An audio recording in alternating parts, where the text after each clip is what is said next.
G'day guys, it's Chris here from the Ultimate Recycler. We're back to the emergency storage shed for episode 128. One episode every week, something out of this shed every week. We're about halfway, maybe a little bit further. It's a bit hard to tell because we're not moving in an even front. But we are working on a shelf unit with a bit of purpose at the moment. Let's go and have a look because we've got one more really interesting mystery crate to unpack. The last 2 weeks have been, I've loved them. It's been some amazing stuff, some good value, a really good mixture too. So let's go and have a look in today's crate. So I've really opened out the center of the shed now, and that shelf unit in the middle we're looking at.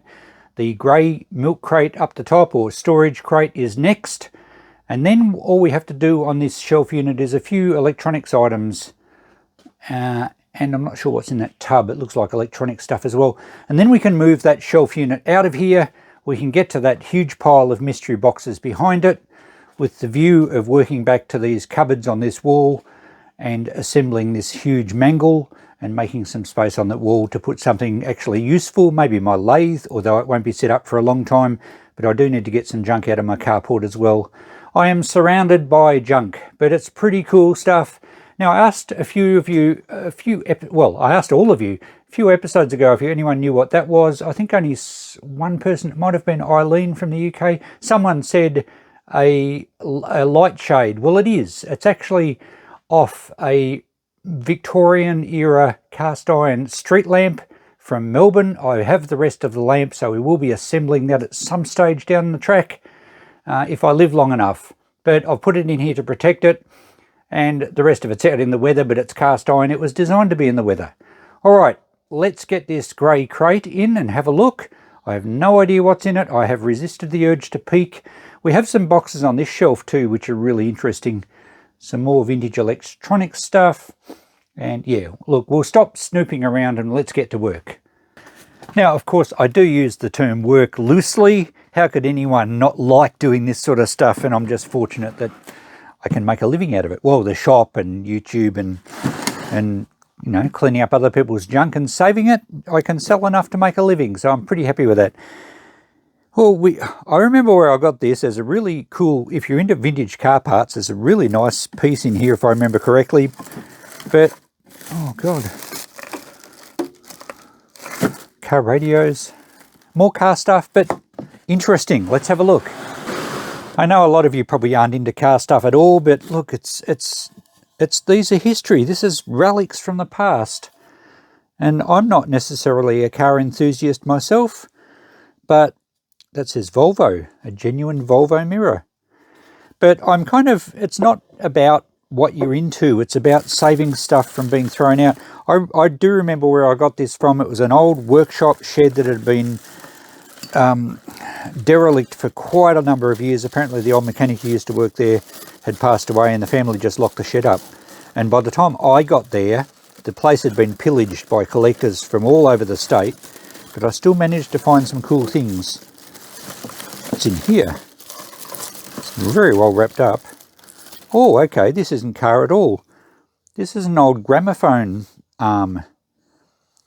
Now, I'm not talking a modern record player, I'm talking a gramophone which did not have electricity, and I should be able to demonstrate this. In fact, the needle's still in this, the sound head. I forget, they've got a proper name, I forget what it's called.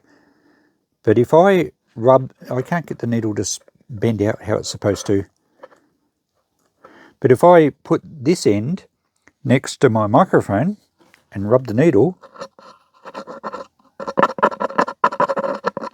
it transmits the sound through and it amplifies it through some sort of diaphragm setup. That would actually clean up pretty well. So that's the base. It's supposed to swivel in that base. It still does, yep. And the head itself drops over like such. Not sure. We will clean it up. I'll probably just sell it as is, as a gramophone part for someone, like a spare part for someone to restore. I know that the actual head themselves, I can't remember what they're called, but they can be quite sought after depending if it's branded or not. This will clean up pretty well. It's basically nickel plated. I don't think it's chromed. I think this is nickel plated, which they did generally pre-1930. There's not a definite cut off, but things you find in the 1920s are usually nickel plated, whereas once you get to the 1930s and onwards, they're usually chromed, which is obviously using chromium instead of nickel. Different process altogether, but this should clean up quite well. That's a nice little find. I did not remember that was in there. All right, we do have car radios. We have, what's this? A torch. Look at that. It says GEC. What's that? General Electric Company? I'll have to look that up. It's a safety torch. Has a catalogue number. Made in England. It's got someone's name on there. Cast aluminium. Very strong. Interesting, it's got like crosshairs over the lens. It's still got a globe in it. I don't know what sort of batteries it took. Really heavy duty though. That's going to clean up pretty well. That's a cool piece. Alright, yeah, we have, I can see 4 car radios. There's another item in a box here, and if you look at the box, and this is what some of the car guys might like to see, a windscreen washer. I think this is the reservoir for it, like it's a glass jar. It probably might have a pump in it. So I think this is new old stock. It's obviously very dirty on top, but I seem to remember lifting this out thinking that was brand new, and it's been in storage for like probably 50 years or more. So we'll get that out of the box shortly. I want to get the rest of the stuff out of here.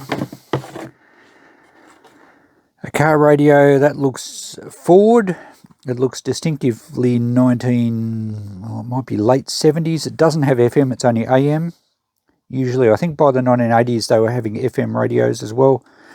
$5 as new. Well, if you was trying to sell that back in the 80s, I guess $5 was a pretty good price. So I'm not sure what Ford it's off. It looks like the panel's been cut down. It's a bit rough on the ends. Sometimes these panels themselves can actually be worth almost as much as the radio. And it's got a Ford part number. It's a Philips radio. We could probably check that to see if it works, and I'm sure that will have a market. It's old enough now to go in a collectible car. When I say collectible, like, you know, a club car, a vintage car, maybe not vintage, a classic car. I'm not sure what they call cars of the 70s and 80s. Classics, I guess. This is an older radio. It's only AM again, push button. Might have something written on there, I'm not sure. Doesn't look like we're going to have a chance of getting this one going. And I don't really know what it's off, so that might be a bit hard to identify. This one is a Astor IC Diamond Dot push button, missing half of the knobs. It had a knob that goes on the front, that was the back.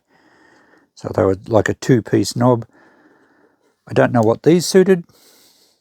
Some of these may be aftermarket radios, some of them may have been original to a certain car. Designed and manufactured in Australia by Radio Corporation. It doesn't have a date. Alright, well, we do have a power, speaker and antenna. We could possibly test that one. Shame it doesn't have all the knobs on it. And another one, another push button radio, again just AM. It does look a similar era to the last one, maybe late 70s. 2 transistors on top.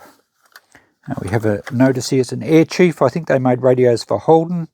Yeah, it says GM Parts and Accessories. Designed and manufactured by Astor Radio and Television in Clayton, Australia. So that's in Melbourne. Designed and manufactured in Melbourne. Very good. I wonder what model Holden that was. Maybe late 70s. What are we looking at? Maybe HX, HZ, something like that. I'm only guessing. All right, well, that might have a good market too. Some of those might sell very well on eBay. And the last thing in the box, oh no, what's down here? It's a knob of something. I don't think it's off these radios. It might be off this. Oh, a very early something or other. Power, maybe it's a power supply. Obviously got to clean it up to see if we can read anything. It's very dirty. That gauge has been broken. That one, I don't think it's got any glass on it. And that says milliamps DC. So it's some sort of meter. It's not going to have any real value, probably, except just an ornament. It looks like the case has actually got masonite around it. Maybe it's homemade. I think it's homemade. Well, I'll wash that up. We might get a nice display item out of it. These tags should probably say something. I can read volts. Don't know. I'll have to clean it up. See if it's got anything much going for it. Looks like some of this... Oh, they're terminals. They're not switches. That's a switch. They're all seized up. Well, that one moves. But it's a shame the glass is broken on the two dials there.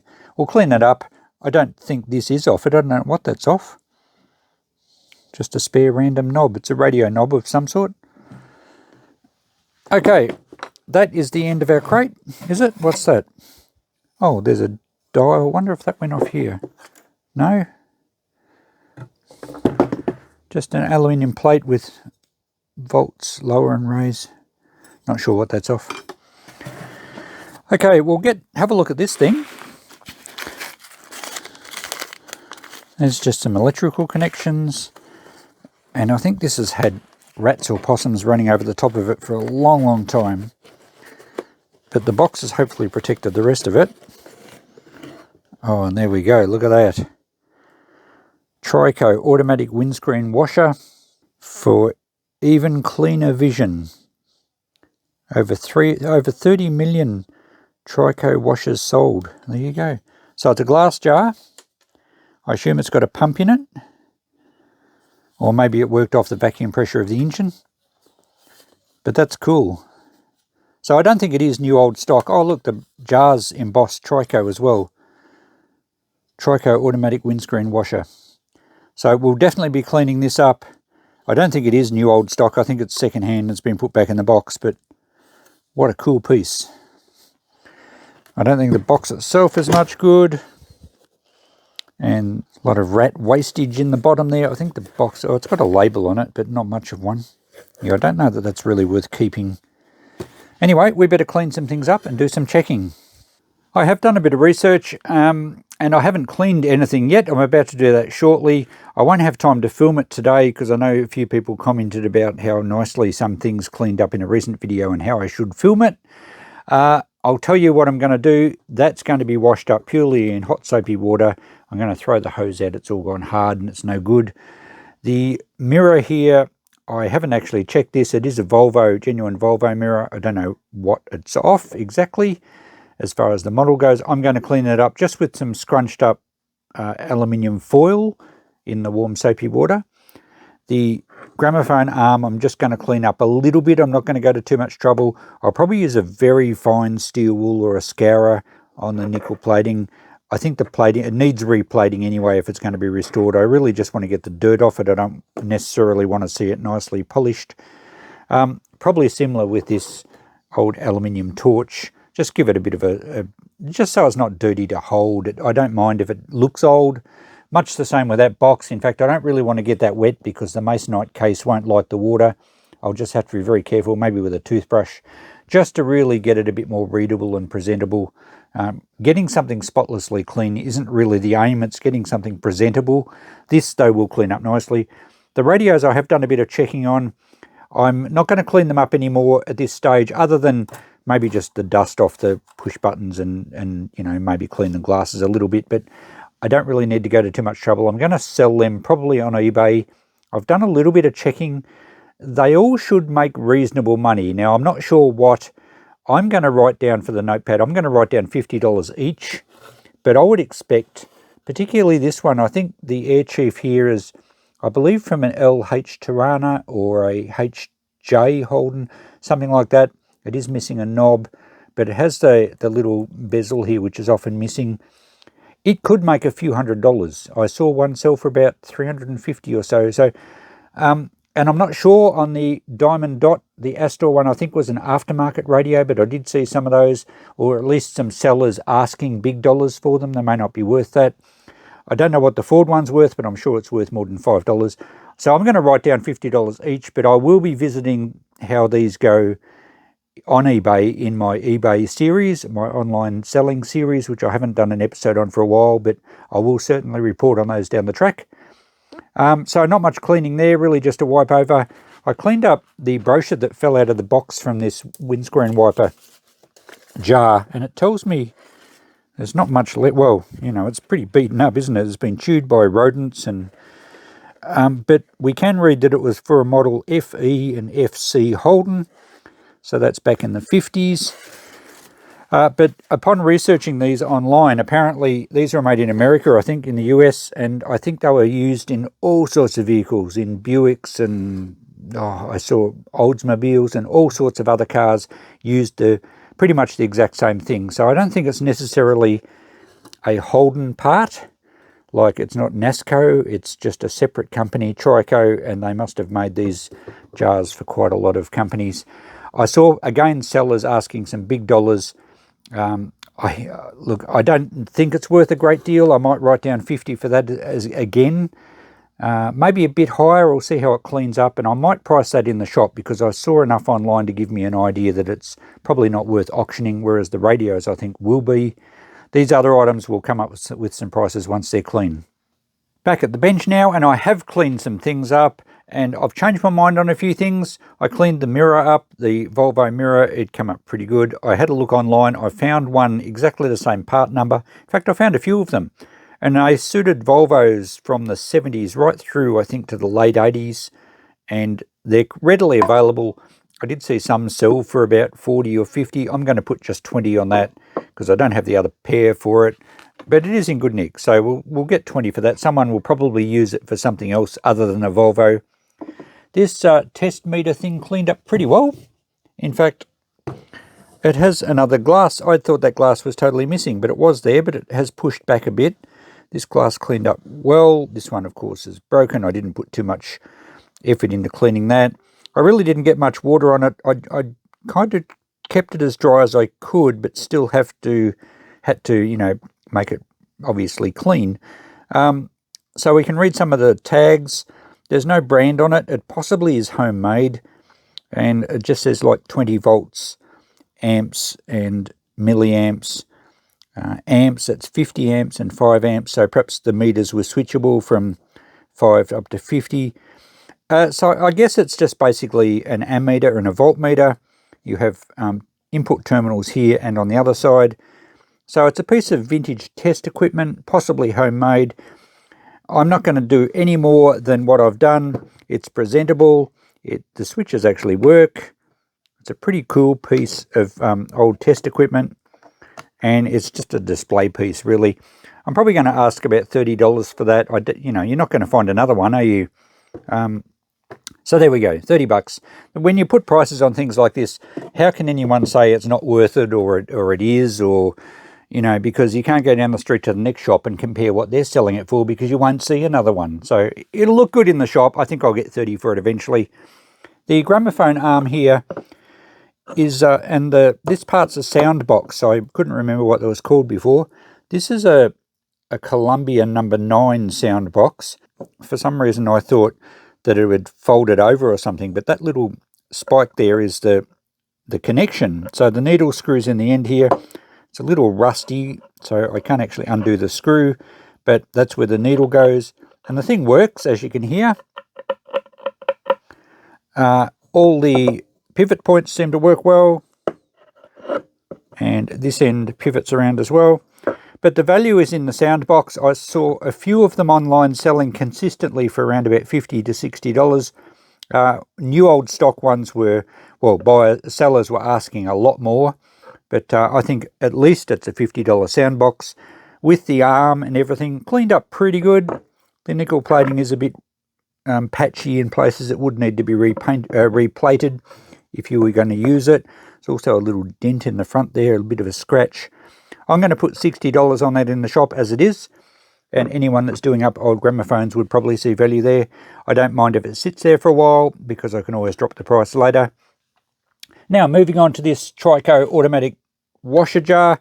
This one is Australian made. It actually says it on the jar. So I think given that, and even on the little sign here down the bottom, it says made in Australia, Springvale, Princess Highway Springvale, which is in Melbourne.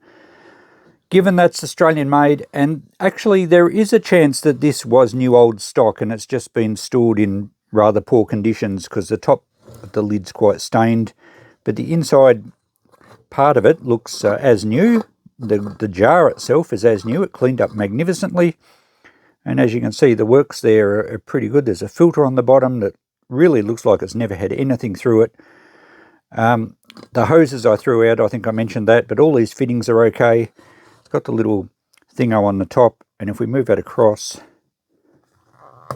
you can see that the black paint under there is absolutely as new pretty much. So I think, given that it's had rodent traffic over the years, it's been in storage in an old shed, it quite possibly was new old stock, never used, and it just looks a bit secondhand because of its conditions it was living in. I might try that on eBay, given that it is an Australian made one. We'll see how we go. So I'll probably include that in an episode when I eBay these radios, and we'll probably do a separate video on testing all those radios and actually powering them up and see if they work, giving them a bit more of a clean up, and that will be another video. And I think it's worthwhile doing that, because if I can say they're working, well, it's going to make a big difference to the bidding action on eBay. So there we go. I'm just going to estimate some prices now for our list today. But I am going to put this in the shop for 20. I'm going to try 60 on that. I think I'll try 30 on that. And the other ones will just, I think, jot down $50 each at this stage, and we'll see how that goes down the track. Now, I forgot to mention the torch. I had this in next to my computer and I'd forgotten to research it. So I quickly did some checking. You can see it cleaned up quite well. And it is a safety torch made in England, and it says certified by the Mines Department and Home Office. So I think that's mid-century, circa 1950s, perhaps just after the war. And it's got protection for the glass, and it's a very rugged construction. So that's what it is, a miner's torch. I did find a few online, and some, as usual, some sellers were extremely ambitious, but I'm going to ask $40 for that. I reckon we've got a chance of getting that. It's a pretty unusual item. It's the first one I've ever seen in 25 years of trading. Here's the price list. Look at that. $400 potentially, and because these are only estimates, potentially a lot more. We'll see how we go with the car radios. Maybe one or two aren't quite worth 50, but I reckon there'll be a couple that'll far surpass $50. So we'll see how that works out. I'll try and get onto that shortly. I'll get them on eBay. I'll get another episode of that series up, and we'll see how we go. But this episode, this particular storage crate, was full of quite valuable stuff. Now we're still left with a radio knob, which I've got a box for a radio knob somewhere. I'll probably never ever use it, but it may as well go with its friends. And speaking of something I'll never ever use, Volt Lower Raise. It's like off a Variac or a welder or some test equipment where you need to vary the voltage. It's a piece of aluminium. It's now on the floor. It's a piece of aluminium. Should I just put it in the scrap? This is one of these things that, you know, how many of you pick up something, know that it's got really no commercial value, know that you'll never use it in a million years, but you still put it aside because it's kind of too good for scrap? Well, I'm going to be tough. That's going in the scrap. Unless, of course, one of you guys want it, and I'll gladly gift it to anyone that's interested. I don't want to have to post it, though. That costs me time and effort. If you're in the local area, I'll put it aside for you at the shop. So there we go. Really good result this week. A quick look back at last week's episode just before we go, and we've made some sales. In fact, the Art Nouveau tiles are on their way to Texas in the US, thanks to Elaine, a subscriber who was keen to buy those. The keg tap I sold through the shop on the first day. The fog light actually went to, well, it's on its way. It may not be there yet, to a guy in Canberra who messaged me. And the red lead tin went to Hugh, a subscriber down in Queenscliff in Victoria. So 3 subscribers. This one was Elby, Elaine and Hugh. Thanks very much, guys. I'm happy to make sales this way, and I hope you're happy with your purchases. So by all means, if you see something in my videos and you're interested, message me on Facebook through the Ultimate Recycler Facebook page, or send me an email, and that's theultimaterecycler@gmail.com. And who knows, we could possibly do some business. So there we go. We've made some good inroads from that week, and the rest of it hopefully will sell through the shop shortly. So thanks for watching another episode of discovering treasures in that shed. I keep pointing out there because that's where it is, in case you haven't worked it out. We never know what we're going to find. I don't know what's in the next boxes. We do have some electrical stuff or electronic stuff to go through soon, but then we've got a whole tower of mystery boxes that I just don't know. There will be some household stuff in there. Remember a while back we found a box of jewellery. So if car parts aren't your thing, the next episode, it's a bit like Melbourne's weather. If you don't like the weather that day, hang around for half an hour, it'll change. So there we go. Thanks for watching. I'm really enjoying doing this. I'm enjoying making some space, and judging by you guys' comments on these videos, you're enjoying it too. We'll catch you in the next one. Bye for now.